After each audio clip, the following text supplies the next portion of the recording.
ओम श्री सच्चिदानंद सतगुरु साईनाथ महाराज की देवियों सज्जनों, साथियों, दोस्तों, सभी को नमस्कार। कथा प्रारंभ करते हैं। पिछले भाग में आपको सुनाया था मधुसूदन जो कि शिरडी में आए हुए और श्रीकांत मास्टर जी के चचेरे भाई। अब आगे बढ़ते हैं। श्रीकांत का बेटा अपने ही घर में अपनी मां के जेवर चुरा कर ले गया और उन्हें जाके सुनार के बेचा। जो पैसे मिले वो मधुसूदन को जाकर दे दिए। कहने लगा, काका मुझे ब्याज दे दो, पैसे जमा कर लो। मधुसूदन बड़े खुश हुए कि चलो जी, पहली लूट की कमाई है।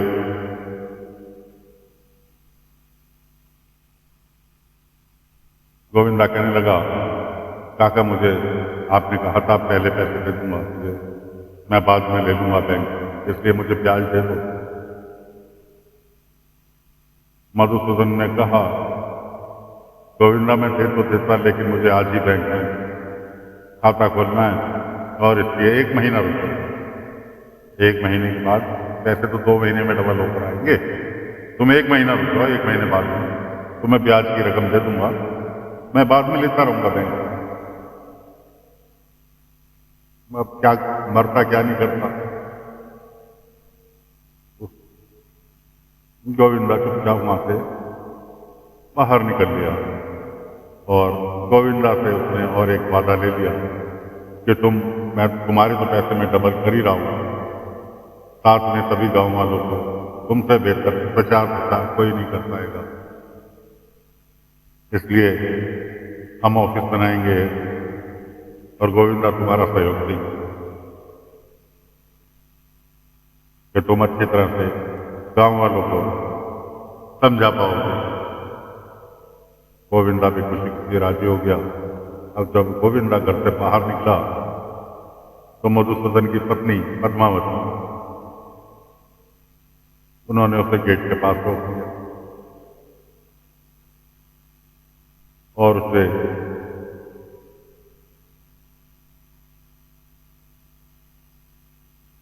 कहने लगी, पैसे का निवेश सोच समझ कर करना चाहिए। इतना ही कह पाई थी कि साईं से जाकर मिल लो। इतने में पीछे से मधुसूदन ने देख लिया अपनी पत्नी को। बस फिर क्या था, मधुसूदन अपनी पत्नी को ले गया अंदर कि मेरे ही खिलाफ पब्लिक को भड़काएगी। इस तरह से उसके हाथों पर लाठी से प्रहार करने लगा। हथेलियों पर हाथ फैलवा के हथेलियों पर लाठी से प्रहार कर और लाठी से प्रहार करने लगा। चोट तो उसे आनी थी। उधर बाबा ये सब नजारा अपनी आंखों से देख रहे। बाबा निकले हुए थे द्वार घूमने के लिए। शिरडी में एक फूल का पेड़ दिखाई दिया, उसमें से फूल तोड़े। एक लेडीज जा रही थी। बाबा ने उससे कहा, सुनो। भाई बाबा ने कहा, मैं कहा ये फूल जाकर अपनी मालकिन को दे दे। बाबा जानते थे कि ये मधुसूदन की नौकरा। ठीक है भाई। अब नौकरानी आई और बेचारी पद्मावती मधुसूदन की पत्नी दर्द से खरा रही थी। यहां तक कि उसका अंधा बेटा वो भी टटोलते हुए आया, कहा, आई कहाँ हो कहाँ हो। उसने जैसे हुआ उनकी चीख निकल गई। यहां तक कि अंधे को बेटे को भी पता चल गया कि उसकी मां के हाथ में चोट है। इतने में नौकरानी आई, कहने लगी, बहनी ये एक फकीर मिले थे रास्ते में, उन्होंने ये फूल दिए, कहने लगे अपनी मालकिन को दे दे। उसने जैसे ही पद्मावती ने हाथ में फूल लिए, सेकंडों में उसका दर्द हाथ का गायब हो गया और हाथ पर जो निशान पड़े थे वो भी गायब हो गए। तो पद्मावती के मुंह से एक ही निकला, ओम साई राम, ओम साई राम, ओम साई। उधर ज्योताई को पता चला, अचानक सपना आया, देखा सपने में उसके गहने चोरी हो गए। हड़बड़ा के उठकर बैठी, गई अपने बेटे के कमरे में देखने के लिए, तो बेटा सोता हुआ मिला, यानी गोविंदा सोता हुआ मिला, जबकि गोविंदा ऑलरेडी पैसे निकाल चुके, गहने चुरा चुके थे अभी घर में। सुबह को फिर रात को सो गए नॉर्मली, जैसे सोते कभी बुरा सपना देखा हो। सुबह उठी, श्रीकांत से कहने लगी, आखिर हम हैं तो इसके माँ बाप, हमने इसकी बात सुनेंगे, कौन सुने। इसलिए मैं चाहती हूँ कि मेरे पास जो गहने हैं जो आपने बनवा कर दिए हैं वो बेचकर, गिरवी रखकर इसको पैसे दे दो, जो ये काम करना चाहता है कर ले, जब कमाएगा तो उड़ा लेंगे। पहले तो श्रीकांत राजी नहीं हुए। श्रीकांत कहने लगे कि भाई ये मैंने बड़े शौक से तुम्हारे लिए गहने बनवाए हैं, तो कहने लगी क्या करेंगे हमारे इसके अलावा हमारे को, तो गहने पहन के मैं कहाँ जाऊँ, होंगे तो गिरवी तो रख रहे हैं। श्रीकांत राजी हो गए। अब जब वो गहने अपने निकालने के लिए गई तो देखा वहां रैक खाली, जिस रैक में उन्होंने गहने रखे। वो तो पूरा के पूरे दोनों पति पत्नी श्रीकांत और ज्योताई दोनों हड़बड़ा गए, पसीने पसीने हो गए कि गहने चोरी हो गए। ज्योताई कहने लगी, हो ना हो ये काम गोविंदा का है। श्रीकांत कहने लगे कि नहीं भाई, गोविंदा ऐसा नहीं कर सकता। खैर इतने में बाबा पहुंच गए ज्योताई के दरवाजे, भिक्षा हम गई, भिक्षा लेने के लिए निकले हुए थे। और भिक्षा क्या लेने निकले थे, बाबा तो ज्योताई को ढांढस बधाने गए थे। बाबा पहुंचे और ज्योताई और श्रीकांत रोते भी लगते हुए बाबा के पास कि साईं घर में चोरी हो गई, ऐसे ऐसे कहने गाए। ज्योताई बोली कि साईं, बाबा ने कहा कुछ कहने की जरूरत नहीं। ज्योताई, मुझे अफसोस है, जो तुम सोच रही हो वो सही है, कहने गोविंदा ही लेकर गया है, लेकिन मेरा कहना यह है, गोविंदा को अब थोड़ी सी ठोकर खाने दो, जब उसे अकल आ जाएगी अपने आप को रास्ते पर आ जाएगा, उसे कुछ भी कहने की जरूरत नहीं है। बाबा ने श्रीकांत को ज्योताई को समझाया, दोनों बेचारे मान गए, क्योंकि बाबा तो सबके लिए भगवान का रूप थे। जो भी भक्त था भगवान की तरह बाबा को मानता था। ज्योताई मान गई कि ठीक है भाई। उधर गोविंदा ने घर घर जाकर सभी गांव वालों को राजी कर दिया, पैसे नहीं बेचता। इधर बाबा द्वारका माई में बैठे थे, एक खेत से मट्टी लाकर कि साईं मट्टी किस लिए, कि आज अमावस्या है और मैं हर साल इस अमावस्या को मट्टी की पूजा करता हूँ, काली मिट्टी कि मट्टी धरती हमारी माँ है और ये काली मिट्टी काली माँ का स्वरूप है, इसलिए मट्टी की पूजा करता हूँ। पायजामा में वहीं बैठी थी, पायजामा कहने लगी, जरूर भाई कुछ लीला रख रहे हैं। खैर 10-12 जने बैठे थे द्वारका माई में बाबा के पास, पायजामा पाटिल जी सभी लोग शामिल थे जो लोग मौजूद थे। बाबा ने बाकायदा मिट्टी को एक पात्र में रखा, मिट्टी के दीपक जलाया, पूजा करी। पूजा करके बैठे ही थे कि एक पति पत्नी द्वारका माई पर आए और बाबा के हाथ जोड़ दिए। बाबा ने कहा आ जाओ बैठो, आके बैठ गए।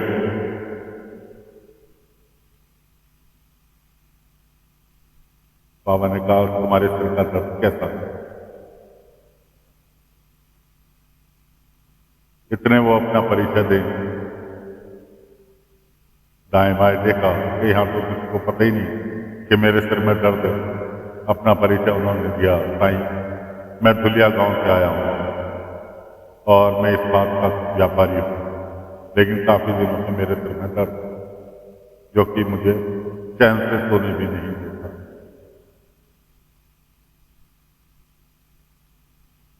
बाबा ने कहा एक काम करो, अपनी पगड़ी उतारो। पगड़ी उतारो। साईं ये तो हमारी शान है, अभिमान है, इसे कैसे? पत्नी कहने लगी कई वैद्यों ने इनसे कहा पगड़ी उतार दो कुछ दिन के लिए, पगड़ी मत बांधो, लेकिन ये मानते ही नहीं। बाबा ने कहा अपनी पगड़ी उतारो, पास में एक तालाब है उसमें बहाई आओ। नहीं माना कि साईं ऐसा कैसे संभव है। बाबा ने कहा आओ मेरे साथ। बाहर ले गए, एक बड़ा पत्थर रखा था, उसे उठाया, एक देखा तो उसके नीचे कीड़े बिलबिला गए। बाबा ने कहा कुछ समझ में आया कि हाँ साईं अक्सर पत्थर के नीचे तो कीड़े हो जाते हैं। बाबा ने कहा नहीं, पत्थर के नीचे इन्हें ठंडक मिलती है, ठंडक मिलती है, ठंडक की वजह से ये पनपते हैं। ऐसे ही तुम्हारे सिर में जो घाव है उसे हवा पानी नहीं मिल रहा तुम्हारी पगड़ी की वजह से, इसलिए वो पनप रहा है और ठीक नहीं हो रहा। अगर तुमने वैद्यों की बात मान ली होती, जहां इलाज करा रहे थे तब तक ये घाव तुम्हारा ठीक हो गया होता। बाबा की बात सुनकर उसने कहा साईं आप ठीक कह रहे हैं, उसने तुरंत पगड़ी उतार दी। बाबा ने कहा ये काली मिट्टी हमारी काली माँ की समान है, जाओ इसको नमन करो। नमन करो अब इसकी पूजा करो। बेचारा गया, जब बाबा के पास आ गया तो बाबा की तो सुननी थी। गया जहां बाबा ने मट्टी रख रखी थी, दीपक जला रखा था, वहां जाके उसने माथा टेका, प्रणाम किया दिल से।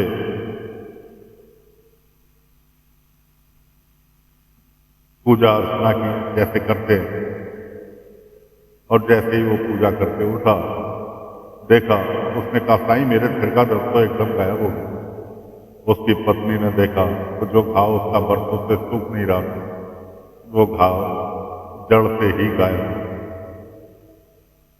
अब तो वो बड़ा प्रसन्न के जो उसे बरसों की रोग था वो साईं ने 1 सेकंड में खत्म कर दिया। बाबा से कहने लगा साईं मैं इस उपकार के बदले आपके लिए क्या कर सकता हूं? वहीं पर जब बाबा पूजा अर्चना कर रहे थे तो सलीम रेहाना जिनका काम कम्बल बनाने का था, तो सलीम कम्बल लेकर बाजार जा रहा कि सोचा साईं से मिलता चला, कम्बल वहीं द्वारका माई में रखे। बाबा ने कहा मेरे लिए तुम कुछ मत करो, मैं चाहता हूं जो कारखाने में तुम्हारे गरीब मजदूर हैं, ठंड का महीना है, उन्हें एक एक कम्बल बांट दे। ये मेरे लिए बहुत बड़ा काम, और कम्बल सलीम से ही लेना। ये सलीम यहीं पर बैठे, इन्हीं से लेना, बहुत अच्छा काम करते हैं, बहुत अच्छे कम्बल बनाते हैं। और मैं चाहता हूं कुछ दिन यहीं शिरडी में रहो, जब तक मैं ना कहूं शिरडी मत हो। तुम्हें बहुत कुछ देखने के लिए मिलेगा, बहुत कुछ सुनने के लिए मिलेगा, इसलिए जब तक मैं नहीं जाऊं तुम शिरडी मत छोड़। उसने कहा ठीक है साईं, जैसी आपकी आज्ञा, जब तक आप आदेश नहीं देंगे मैं शिरडी नहीं छोड़ू। उसके रुकने की व्यवस्था तात्या ने करा दी और वो वहीं शिरडी में रहने लगा। तात्या के साथ वो धर्मशाला की ओर जा रहे थे, बातचीत करते हुए दूर से मधुसूदन ने उसको देखा, वो गोविंदा के साथ कहीं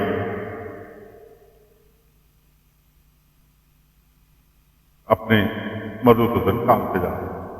उसने दूर से देखा उस व्यक्ति को, धुलिया वाले व्यक्ति को देखा, वो तुरंत वहीं छुप गया कि इधर से नहीं गोविंदा, दूसरे रास्ते से। गोविंदा के अरे काका ये तो छोटा रास्ता है, जल्दी पहुंचे। मैंने कहा नहीं, मैं शिरडी घूमना चाहता हूँ, इसलिए लंबे रास्ते से।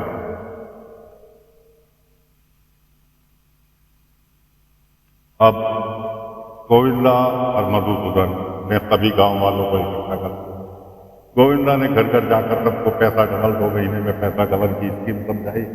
सभी गांव वाले इकट्ठे हो गए। जहां उन्होंने कुर्सी मेज डाली थी गांव में, एक एक करके कापी में अपना नाम लिखवाने लगे और पैसे जमा करने लगे। कोई 20 रुपए, कोई 30 रुपए, कोई 40 रुपए। एक गांव वाला कहने लगा, मधुसूदन जी मेरे पास तो केवल 2 रुपए है, क्या ये भी जमा हो जाएंगे? मधुसूदन कहने लगा, अरे काका 2 नहीं, 2 जमा करोगे 4 मिल जाएंगे, 4 जमा करोगे 8 मिल जाएंगे। उसने भी 2 रुपए अपनी जमा पूंजी जमा कर दी। बाबा ये सब नजारा देख रहे। उधर एक परिवार बाबा भिक्षा के लिए गए। विठोबा की पूजा करती थी महिला। अपनी दौरानी से कहने लगी, आज साईं आए तो मुझे बता दो। आज साईं कह दिया, नहीं आज मैं विठोबा के दर्शन करूंगा। इतने दिन से मैं विठोबा की पूजा कर रही हूँ और मेरी एक इच्छा है कि विठोबा मुझे सामने दर्शन। मेरा साईं कैसे दर्शन करा? अरे साईं को मैं इतने दिन से अच्छी अच्छी भिक्षा दे रही हूँ, क्या वो मेरे लिए इतना काम भी नहीं करेंगे? बात कर ही नहीं थी कि इतने में बाबा पहुंच गए दरवाजे पे। भिक्षाम गई माई। अब माई दौड़ती भी आई, साईं आज तो आपको मुझे विठोबा के दर्शन कराने पड़ेंगे। मैं इतने दिनों से आपको भिक्षा दे रही हूँ और आज और भी अच्छी भिक्षा दूंगी, अपने हाथों से बना के दूंगी, लेकिन आज मुझे दर्शन कराओ। बाबा कहने लगे, माई विठोबा के दर्शन मैं कैसे करूं? कि साईं आपको तो कराने पड़ेंगे, आपने पहले भी बहुत ऐसे काम किए। हाँ, मैंने कहा अच्छा ठीक है, मैं विठोबा से प्रार्थना करता हूँ कि मैं दर्शन दें, थोड़ा समय लगेगा, मैं भी और घरों में भिक्षा मांग कर आता हूँ इसमें तुम। कि हाँ ठीक है साईं, मैं आपके लिए अच्छी सी भिक्षा बनाता हूँ। और माई तो लग गई खीर बनाने में, बाबा के लिए खूब ड्राई फ्रूट वगैरह डाल के। बाबा लौट कर आए, फिर आवाज लगाई, भिक्षाम गई। माई खीर लेकर आई, थाली में रख के भर के कटोरा। देखो साईं मैंने आपके लिए खीर बनाई, अब मुझे जल्दी से ये भिक्षा लो और मुझे विठोबा के दर्शन करा दो। बाबा ने कहा ठीक है। बाबा रास्ते में से अब थोड़ी सी मिट्टी की थी, पेड़ की जड़ में चढ़ा के अपने पात्र में रखी और वो पात्र माई के आगे कर दिया, वो इसमें डाल दो। अरे साईं इसमें तो मिट्टी पड़ी है, तो गंदा पात्र है, इसमें कैसे डाल दो? तो गंदी, मैंने इतनी मेहनत से खीर बनाई। बाबा ने कहा क्या फर्क पड़ता है, मैं ऐसी खा दूंगा, तुम इसमें डाल दो। नहीं साईं मैंने इतनी मेहनत करके बनाई तो खराब हो जाएगी। बाबा ने कहा ये मट्टी जो है ये है तुम्हारा अहंकार, और ये खीर जो है ये मान के चलो कि ये है ईश्वर दर्शन। जब तक अपने अहंकार को नहीं त्यागोगे, विठोबा कभी दर्शन नहीं देगा। विठोबा भक्ति के भूखे हैं और तुमने तो भिक्षा को ही बिजनेस मान लिया। अब तो लेडीज की समझ में आ गया, महिला की समझ में आ गया, फुट फुट के रोने लगी कि साईं मुझसे गलती हो गई, मैंने तो बहुत बड़ा अपराध कर दिया, मैंने तो भिक्षा को ही एक व्यापार बना दिया। इस तरह से वो समय याद कर बाबा ने कहा उठो उठो और लाओ भिक्षा लो, अब तुम्हारा मन का मैल धुल चुका है, अब भिक्षा दो। अब उन्होंने जैसे ही बाबा के पात्र में भिक्षा डालने की चली, देखा तो पात्र एकदम साफ सुथरा मिट्टी गाया, जबकि बाबा वहीं के वहीं खड़े। बड़ी असमंजस में बाबा ने कहा, विठोबा ने तुम्हारी गलती क्षमा कर, बेफिक्र हो गए, भक्ति करो। खीर डाली और बाबा चल दिए। और परख कर जैसे बाबा ने देखा तो महिला की ओर, महिला को साक्षात बाबा के रूप में विठोबा ने देखा। जो दर्शन वो करने के लिए जिंदगी भर प्रार्थना करते हैं। तो दोस्तों, बाबा ने उस महिला को साक्षात विठोबा के दर्शन कराए। उसके बाद बाबा आशीर्वाद देते हुए निकल गए। इधर वैसे मधुसूदन जी इकट्ठे कर रहे थे, सभी गांव वालों से पैसे लगभग इकट्ठे कर चुके थे। बायजा माँ के घर पर हल्दी कुमकुम की रस्म थी। हल्दी कुमकुम की रस्म में सभी औरतें अपने अपने घर से आई हुई थी, बायजा माँ के यहाँ इकट्ठी थी। और कुलकर्णी सरकार की पत्नी भी आती थी, तो उनकी तबीयत खराब होने की वजह से आज उन्होंने अपनी बहू तेजस्वी को भेजा। तेजस्वी भी पहुंची। अब वहाँ और तेजस्वी को देख के बड़ी खुश हुई और तेजस्वी अपने कभी साड़ी की कभी अपने गहनों की तारीफ करने में लगी। ये मेरे ससुर जी ने दिया, ये मेरी पति ने बनवा के दिया, ये इतना महंगा। और तो अपने कंगन को दिखाने लगी, ये कंगन मेरे ससुर जी ने दिए, राधा से बनवाए। एक लेडीज बोली, कौन से सुनार का बनवाए तुम्हारे ससुर जी ने एक कंगन? तो उससे कहने लगी वो तेजस्वी, तुम्हें क्या क्या तुम खरीद पाओगी? मैंने कहा अरे 2 महीने की बात है, हम इस तरह अच्छे कंगन खरीद लेंगे। और मैं ही नहीं, गांव की हर महिला खरीद सकती है इस अच्छे कंगन। इतने रही थे। अब तेजस्वी के कान खड़े हुए कि ऐसी कौन सी खजाना इन्हें गड़ावा मिल गया। बायजमा कहने लगी, तेजस्वी बातों में मत लोगो, जिस काम के लिए आई हो पूजा करो। जीवताई से कहने लगी, जीवताई तुम इसकी बुआ सास हो, हल्दी कुमकुम की रस्म इसके साथ तुम ही करो। जीवताई के पास तेजस्वी पहुंची, कहने लगी, ऐसी कौन सी रकम, ऐसी कौन सी खजाना मिल गया? जीवताई कहने लगी, कैसे ऐसे मधुसूदन का इनके श्रीकांत के भाई है,